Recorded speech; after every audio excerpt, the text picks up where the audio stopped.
Daniel Almeida dos Santos, estou coordenador de promoção da igualdade racial na Secretaria Municipal de Direitos Humanos e Cidadania da Prefeitura de São Paulo. Na década de 80, os movimentos sociais negros, a partir das suas pautas, agendas, suas articulações, tensionaram o poder público aqui da cidade de São Paulo para que existisse uma unidade dentro da Prefeitura de São Paulo de enfrentamento ao racismo. Na década de 90, a gente tem inicialmente uma assessoria especial e a gente tem, durante o percurso dos últimos anos, dentro da Secretaria Municipal de Direitos Humanos e Cidadania, a coordenação de promoção da igualdade racial, que busca elaborar, implementar a política pública de enfrentamento ao racismo a partir do Plano Municipal de Promoção da Igualdade Racial, resultante das conferências de promoção da igualdade racial. Neste momento, são diversas políticas públicas implementadas. Nós podemos pensar que este plano está sendo executado a partir de diversas frentes. A gente pode destacar algumas aqui.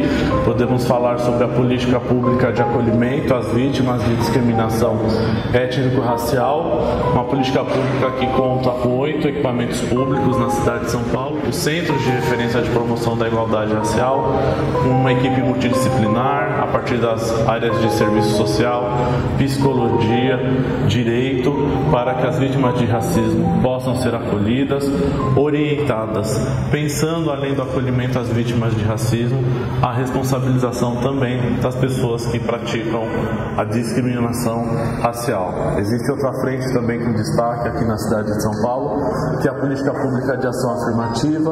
A cidade de São Paulo, desde 2013, possui um sistema municipal de cotas raciais nos concursos públicos, nos cargos em comissão, nos postos de estágio, e a gente tem que lembrar que essa política pública que proporciona a democratização desses espaços de decisão. Também existe uma política pública que se comunica com a iniciativa privada, o Selo da Igualdade Racial, que busca fomentar instituições privadas, organizações, empresas que contratem pessoas negras em todos os níveis hierárquicos. Podemos pensar no marco legal internacional, tem que sempre destacar a Declaração de Durban de 2001, centenas de países, diversos países, aliás, assinaram um documento se comprometendo a implantar políticas públicas de ação afirmativa. Como Angela Davis traz, não basta não ser racista, é preciso ter uma postura ativa também, né? E os países fizeram essa assinatura do documento em 2001, prevendo inclusive que existe um dever de projeção de orçamento público, uma projeção orçamentária para as políticas de enfrentamento ao racismo. Um outro marco normativo é o Estatuto da Igualdade Racial de 2010, que traz diversas orientações em diversas áreas da sociedade sobre enfrentamento ao racismo. A política pública, por exemplo, de cotas raciais, sobre a qual eu discorri agora há pouco, aqui na cidade de São Paulo, ela é um dos desdobramentos do Estatuto da Igualdade Racial. A gente tem que lembrar que estamos no 10º ano da política pública de ação afirmativa de cotas raciais aqui na cidade de São Paulo. São Paulo é vanguarda, desde 2013 possui uma legislação. Neste momento, ela cada vez mais passa por um processo de aperfeiçoamento, mas acima disso de monitoramento social. A gente tem muito orgulho porque a cidade de São Paulo nunca realizou um procedimento de aferição fenotípica, né, que é aquele procedimento que proporciona aí a verificação de quem é o destinatário desse direito, esse procedimento que evita as fraudes, e desde o início dessa política pública todos os procedimentos foram acompanhados pela sociedade civil, uma participação efetiva. Na construção desses relatórios também a gente sempre tem a participação da sociedade civil, então é uma política pública que está cada vez mais madura, referencia também outros municípios, outros estados. É muito comum que nós sejamos acionados por outras autoridades de outros governos para que conheçam melhor essa política pública, tendo em vista que a cidade de São Paulo tem um excelente tempo de execução desta ação afirmativa. Você falou, você citou a palavra fraude. O que seria exatamente? Você poderia pontuar, explicar melhor, no sentido de conscientizar todas as populações? É fundamental que as pessoas tenham a noção de que cotas raciais são direitos, não é um favor, não é uma benesse, é um direito inclusive previsto internacionalmente, existem declarações específicas sobre as ações afirmativas, mas ao mesmo tempo o poder público, em parceria com a sociedade civil, tem o dever de monitorar as candidaturas no sistema de cotas raciais. Nós vivemos no país em que o mito da democracia racial trouxe muitos prejuízos. A falsa ideia de que todas as pessoas são tratadas de maneira igualitária, independentemente do seu pertencimento racial, a falsa ideia de que não existe racismo e a falsa ideia de que existe unicamente a raça brasileira. A partir disso a gente vai ter que refletir o seguinte: como isso vai impactar também nas candidaturas a partir do sistema de ação afirmativa. Então, quando pessoas se candidatam pelo sistema de cotas raciais, a gente tem que ter em mente que, vigente na cidade de São Paulo, existe somente o critério fenotípico, que é o conjunto dos traços faciais dessas pessoas. Ou seja, no dia a dia, como essas pessoas são vistas, seja pela sociedade, pelas instituições.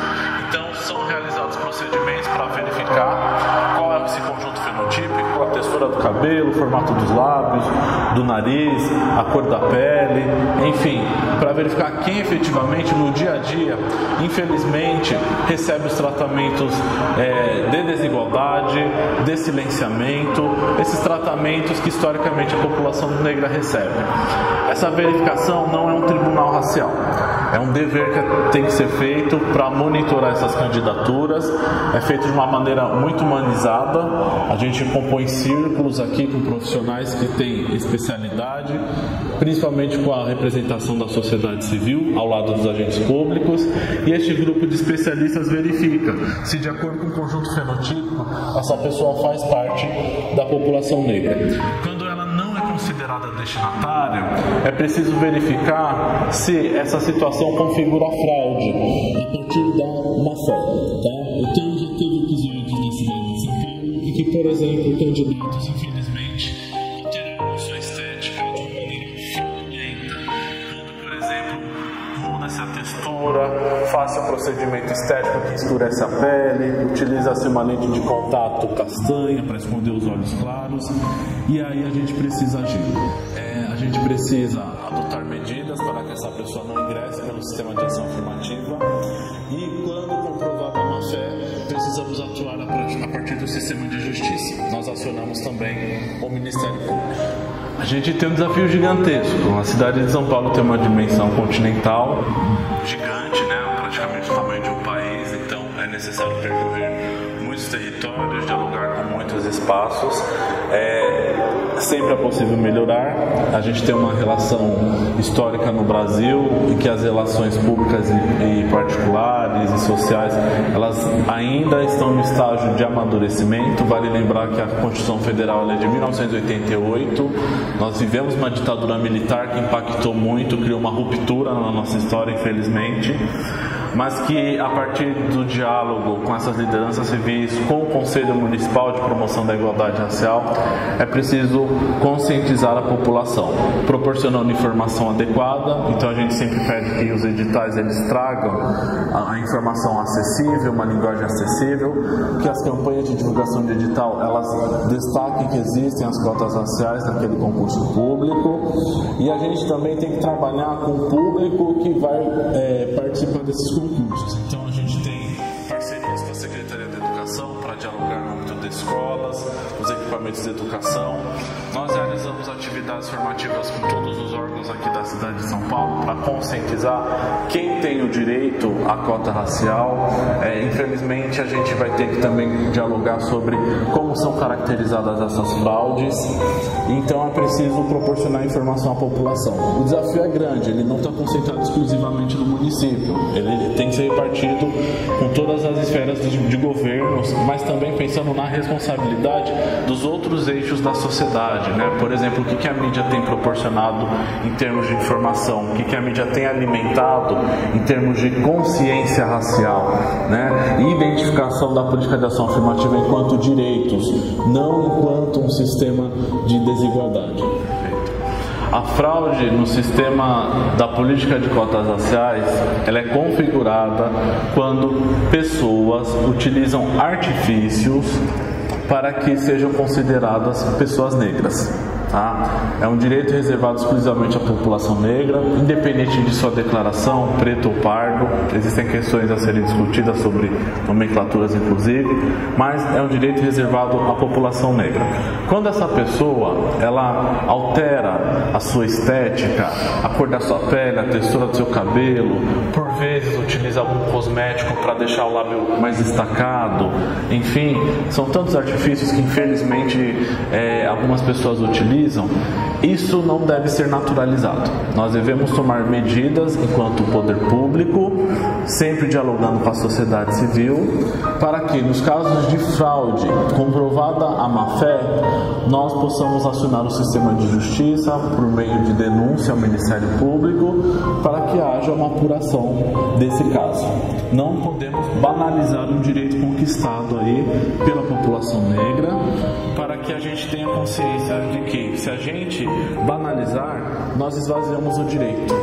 Nós devemos ter critérios objetivos, critérios que proporcionem a identificação dessa população negra enquanto sujeito de direitos.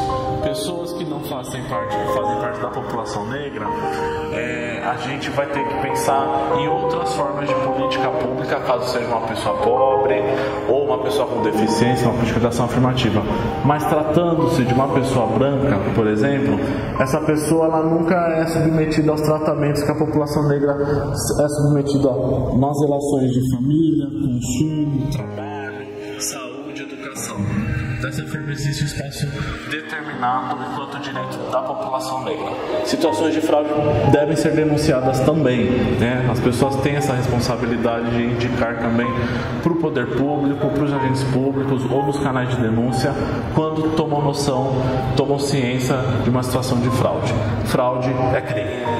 As considerações finais, eu acho muito importante destacar que racismo é crime, né? É importante destacar a necessidade de ressaltar cada vez mais para a população que devemos identificar as situações de racismo, porque por muitas vezes vão falar, não é racismo, foi bullying, foi brincadeira, não quis dizer isso, está na sua mente, enfim. Então a gente gostaria de destacar que é fundamental que a população tenha consciência de que infelizmente o racismo faz parte do dia a dia, ele está em todos os lugares. Infelizmente o racismo está na vizinhança, infelizmente está na família, está nas empresas, nas instituições públicas, está em todos os lugares. Infelizmente esse racismo que está dificultando ainda o acesso a direitos por parte da população negra, também a gente tem que lembrar dos povos indígenas, mas que é possível enfrentar todo esse sistema histórico a partir da conscientização. Então, caso as pessoas tomem conhecimento de uma situação de racismo, acolham essa vítima, escute essa vítima de maneira adequada, saiba que é uma responsabilidade coletiva. Todas as pessoas, independentemente do seu pertencimento racial, devem enfrentar o racismo. No caso da cidade de São Paulo, existe um canal de denúncia, o canal 156, pelo telefone ou pelo portal, sendo possível registrar denúncia anônima. Os agentes públicos podem denunciar pelo combate ao racismo na prefeitura.sp.gov.br. São possíveis aí denúncias anônimas.